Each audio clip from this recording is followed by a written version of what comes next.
We've been following the timeline of issues in the Middle East, and the latest is coming directly out of D.C. President Donald Trump announced Monday that he wants to suspend the federal gas tax. And news leaves many drivers divided. TH311's Maya Ellison's been talking to some of them as state leaders now try to come up with some solutions as well.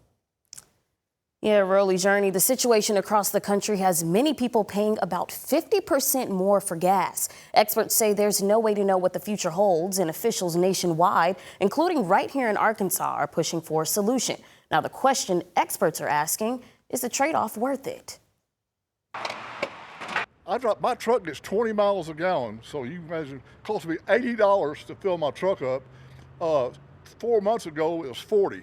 For many drivers, that kind of sticker shock has become the new normal, paying more at the pump since the closure of the Strait of Hormuz. Experts say the fuel shortage is pushing prices higher, and drivers are feeling it. Probably $15 more a tank full, 20 bucks maybe, but what's 20 bucks with your freedom?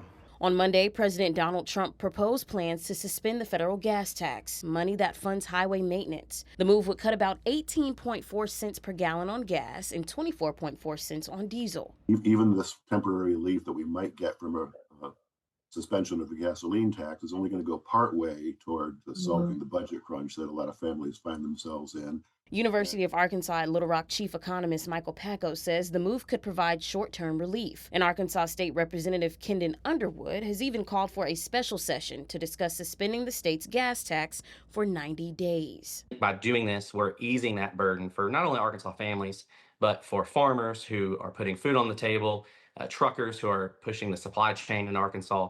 And so I think this would be a big benefit to the vast majority of Arkansans. But Professor Packo says there is a trade-off. There would be fewer resources available for the kind of road maintenance that we expect. Keep the roads from being too hard on our vehicles to begin with. I spoke with RDOT's Dave Parker, who says the tax is a huge part of their budget. Any talk of suspending state gas tax is an ill-advised plan.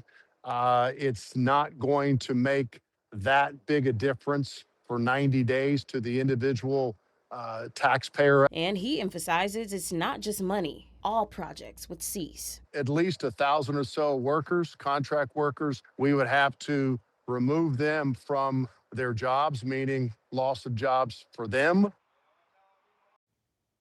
Now, in a press release from Underwood's team, it says that a letter is now circulating among members of the General Assembly outlining next steps to formally request a special session from Governor Sanders. We got a chance to reach out to Governor Sanders' office for additional comment, receiving a statement that says, in part, the governor will continue to explore all responsible options that will bring down cost.